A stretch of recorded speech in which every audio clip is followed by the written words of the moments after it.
Those who have not yet come up to any of the stages of yoga are swept through the current of reincarnation through thousands of lives.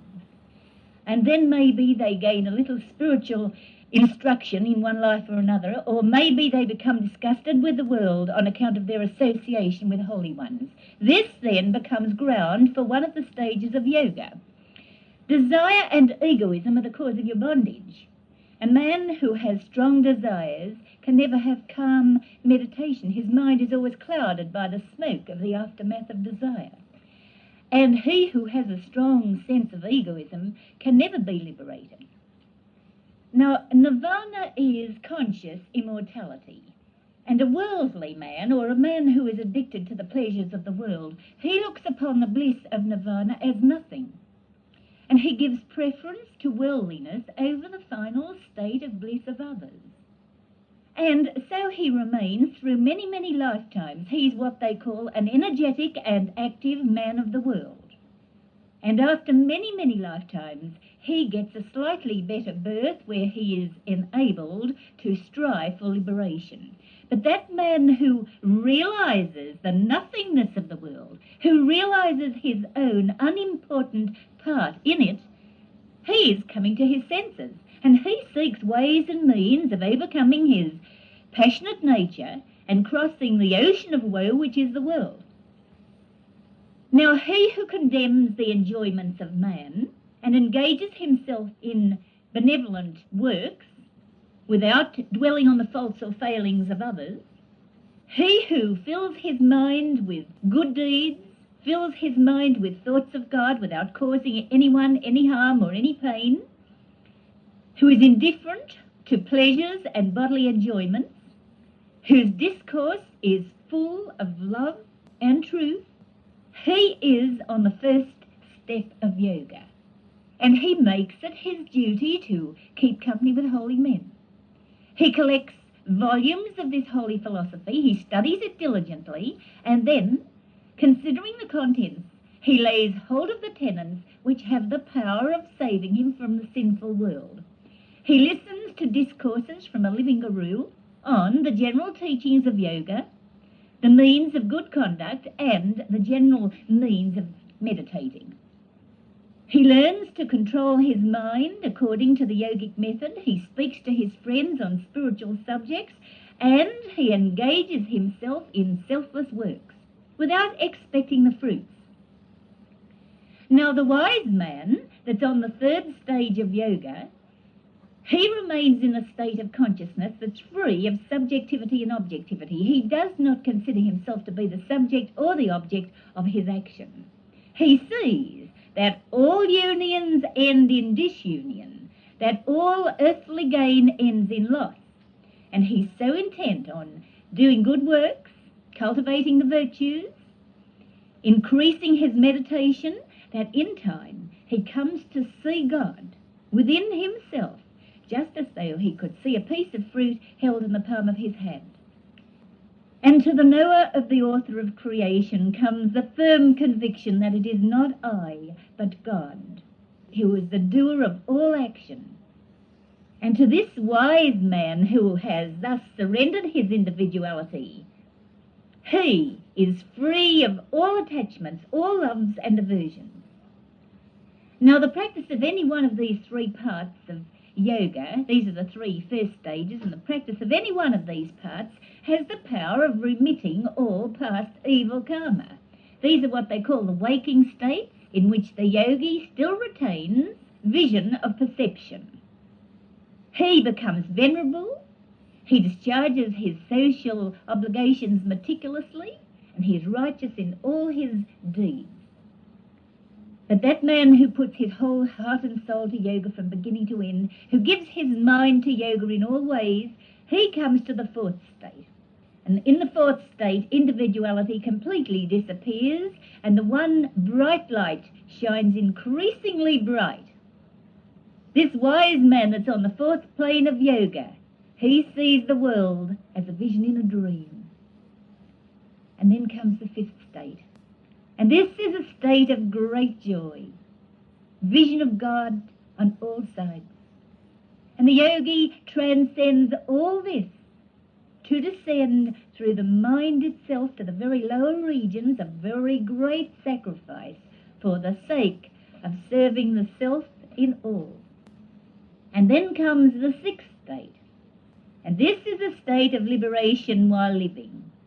The yogi is freed from all the qualities. He's endowed with many powers, although he appears as worthless on the surface. And then comes the seventh state.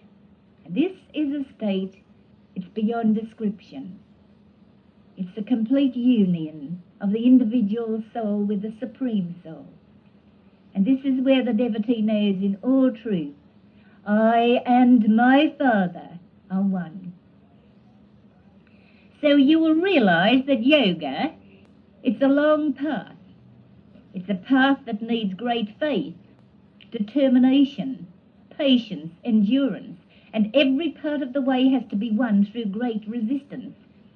But it's a perfect system of self-culture where the yogi gains control of the body, mind, and senses. There are 20 steps of instructions that contain the very essence of all yoga sadhana. Karma yoga, bhakti yoga, jnana yoga will all come to one who follows them wholeheartedly. They are the keys to quick development and culture of the physical, mental, moral, and spiritual self of man. Now, accept yoga as you want to accept it.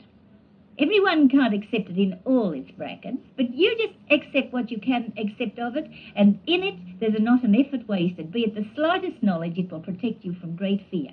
Get up at 4 a.m. daily. This is Brahma Muhurta, which is extremely favourable for sadhana. Do all your morning spiritual sadhana during this period from 4 a.m. to 6:30 or 7. Such sadhana gives quick and maximum progress. Sit in Padmasana for japa and meditation for half an hour, facing east or north. Increase the period gradually for 3 hours. Do Shurhasana and Sarvangasana for brahmacharya and health. Take light physical exercise such as walking, etc. regularly. Do 20 rounds of easy, comfortable pranarama.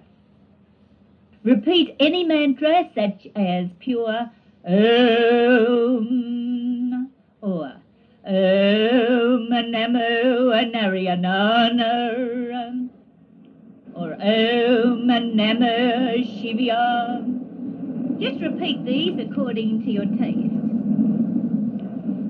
Or the devotees of Christ may repeat the name Jesus or Hail Mary. Take sattvic foods. Give up chilies, garlic, onions, sour articles, oil, mustard. Observe moderation in diet. Do not overload the stomach. Give up those things which the mind likes best for a fortnight, once or twice a year. Eat simple food. Milk and fruits help concentration. Take food as medicine to keep the life going. Eating for enjoyment is sin. Give up salt and sugar for a week or a fortnight. People taking non-vegetarian diet should try their best to gradually give up flesh eating as completely as possible. They will be immensely benefited. Have a separate meditation room under lock and key. If this is not possible, then a corner of the room should be set apart with a small screen or curtain drawn across. Study systematically the Gita, the Bible, the Upanishads, the Imitation of Christ, or any other religious books for half an hour or 1 hour daily. Commit a little to memory of any of these holy scriptures and repeat them as soon as you sit in Padmasana before starting japa and meditation. This will elevate your mind very quickly. Preserve the vital force. The vital force is God in motion or manifestation. It is power. It is the very essence of life, thought, and intelligence. Do charity regularly every month or even daily according to your means. Never fail in this item. If necessary, forego some personal wants, but keep up this charity regularly. Give up bad company, smoking, meat and alcoholic liquors entirely. Have constant satsangs. This brings you in company with holy devotees. Do not develop any evil habits. Deliberately exert to develop positive, virtuous qualities. Have a fast every fortnight. On that day, just eat fruits or drink milk or water. Observe silence for a couple of hours daily, and periods of up to 3 and 4 hours on Sunday. Speak the truth at any cost. Speak little, speak sweetly. Always utter encouraging words. Never condemn, criticize, or discourage. Do not raise your voice and shout at little children or subordinates. Reduce your wants. If you have 4 shirts, reduce the number to 3 or 2. Lead a happy, contented life. Avoid unnecessary worry. Be mentally detached.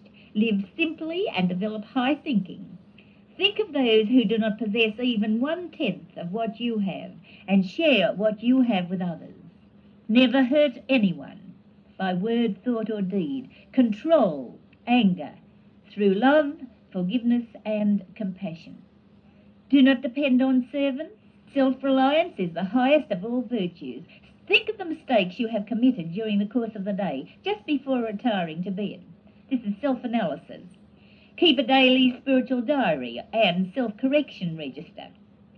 Maintain daily routine and resolve form. Remember that death is awaiting you at every moment. Never fail to fulfill your duties. Have pure conduct. Know that the months, the weeks, the days, the hours, the minutes, they all pass, and death ever walks beside us, ready with open noose. Is the light lighted in your heart? Are you ready to face death with a smile? These are the things you want to ask yourself. Who am I? What am I? What is this life? Where do I go from here? And these questions will lead you to reverence.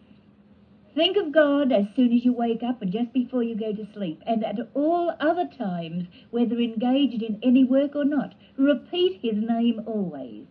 This is the essence of all spiritual sadhana. This will lead you to liberation, and you must not give any leniency to the mind. An ounce of practice is better than tons of theory. Practice yoga, religion, and philosophy in daily life, and attain self-realization in this very life. In the beginning, take only a few practical resolves, which form a small but definite advance over your present habits and character. In case of ill health, pressure of work, or unavoidable engagements, replace your active sadhana by frequent remembrance of God. There are many people who don't know how to meditate. Close your eyes and get a picture of beauty behind your 2 closed eyes. And it doesn't matter what restless thoughts come into your mind, keep bringing your mind back to your picture of beauty. It doesn't matter what it is. Everybody's perception of beauty is different. Now, there are 3 formulas in which to start your meditation. You can make demands unto God. O Lord, give me place at thy lotus feet. Keep me always in thy company, and let my love be sincere and pure for thee. Or you can make affirmations about God. God is light. God is love. God is wisdom. God is bliss. God is power. Or you can make affirmations through your inner consciousness. I am not the body, I am not the mind, I am the Atma. I am all pure, perfect, self-luminous spirit. Now, you choose the formula that's best suitable for yourself and keep repeating it mentally. And it doesn't matter what thoughts come into your mind, keep on doing this daily, practice it daily, until you get that way that you can sit for half an hour without a single thought in your mind. And then you will feel the joy and the bliss and the peace that comes from meditation. Meditation is a powerful tonic that tones up all parts of your body. It defers the ravages of old age. It plays a particular part on the rejuvenation of all the cells and the organs. It unfolds the spiritual awareness that's deep in the innermost being of man. It unfolds all your inner powers. It takes you to the highest atmic bliss. It gives you self-mastery and a taste of the infinite. It slays all fear thoughts and disease thoughts and all those memories that tormented and worried you. It will give you power and mastery over circumstances. It will bring forth all your inner powers. Know that we live in a world of tension and stress and strain and nervous irritability. But within you is power. You have a magazine of power within you to face any situation in your life, any circumstances in your life. But you yourself have to bring forth this inner power. The Guru and the scriptures can point the way, but they can't do the practice for you. You yourself have to do the practice. Now, knowledge of Vedanta is to have an understanding of the unity of the self, the oneness of the Godhead. And this knowledge of Vedanta could play a very firm basis of understanding between nations, between people, between religions. It is only when man is spiritually awakened to the fundamental truths that lie dormant in his inner consciousness, only then can we have peace on earth. And peace on earth is heaven on earth. And the great events of the past are wonderful in their place in the past, but we should get past that. And so in our spiritual development of our consciousness on this earth, the great events of the past should be followed by a greater future. And this is the real purpose of your life. It's the human journey. It's the great sacrifice, the great offering. Man gets involved in all the little businesses of the world, and he forgets the great purpose of his life is God realization. Now the paths vary according to the pilgrim, but the goal is one. And this great vision of God should never be forgotten. Therefore all our endeavours, all our activities should be guided by the ultimate goal of vision of God. We are but passing pilgrims here, our destination God, in quest of our lost inheritance and our forgotten heritage. So close your eyelid doors and drop the mind to the bottomless pit of the heart. Now keep your whole attention on your heart that's always bubbling with life-giving blood. Keep your mind on your heart until you hear the rhythmic beat, and from that rhythmic beat you'll hear the pulse of almighty life. Now picture that pulse of almighty life knocking at the heart door of 1,500 million human beings and billions of other forms of life. And it ever proclaims to you that there is a consciousness beyond the heart door of your awareness. It speaks to you silently. Do not be content with a little flow of my life. Open up wide. Open your body, your mind and senses, that I may flood them with my eternal life. And Jesus Christ said, I come that they may have more life and live it more abundantly. So start today. Start on the path of yoga today. Become a selfless worker. Strive for purity of word, thought and deed. Jesus Christ said it is by good works that they come to the resurrection. So let the world resound to the quality of your works, to your good conduct, to your devotion to God through the Guru. For it is truly said that those whose good deeds shine as moonbeams are truly living, while others are dead, though appearing to be alive. Come on, let us pray. O adorable Lord of mercy and love, salutations unto thee. Thou art omnipotent, omniscient, omnipresent. Thou art existence, knowledge, bliss absolute. Thou art the indweller in all beings. Grant us an understanding heart, equal vision and balanced mind, faith and purity. May we abide in thee for ever and ever. May we ever sing thy glories and ever chant thy name.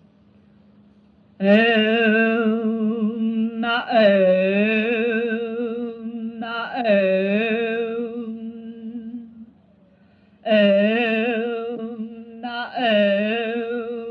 Om,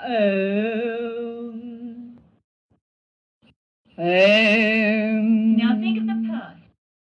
For years have we played, laughed and been gay, paying the toll in utter dismay for wasted display, yearning for objects void and obscene, unmindful of bliss that might have been. Then one day a saint appeared on high, when mood was receptive and filled with the stars. His face and form and perfect calm, my ignorance alone. My ignitable heart, lying dormant within, responded. O light of light, this saint lighted within, cleansing my soul of besetting sin, leading to happiness, that imperishable goal, no wretchedness nor misery, pain, toil with soul. Wandering round this world is just a beautiful illusion, snatching elusive happiness, adding to our heart's confusion.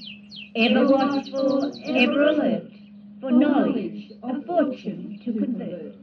With friends, foe, and lovers fair, mated, elated, then filled with despair.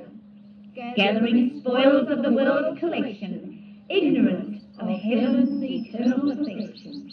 All misguided ones of numerous lives, ensnared in the clutches of many lives. Wake up and live and never die. Drink of the nectar of wisdom from high. Bathe in the love and thrill of desire, the essence of which the Lord will inspire.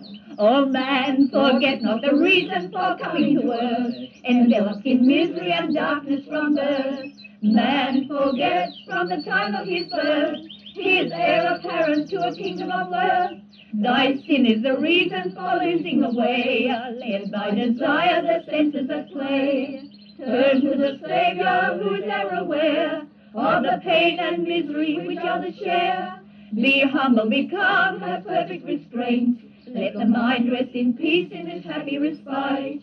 The Lord will guide with love and bliss to the boundaryless realm of thy heritage. O man, forget not the reason for coming to earth, enveloped in misery and darkness from birth. Man forgets from the time of his birth, his heir apparent to a kingdom of worth. Thy sin is the reason for losing the way, led by desire the senses at play. Turn to the Saviour who is ever aware of the pain and misery which others share. Be humble, become a perfect restraint. Let the mind rest in peace in its happy respite. The Lord will guide with love and bliss to the boundaryless realm of thy heritage.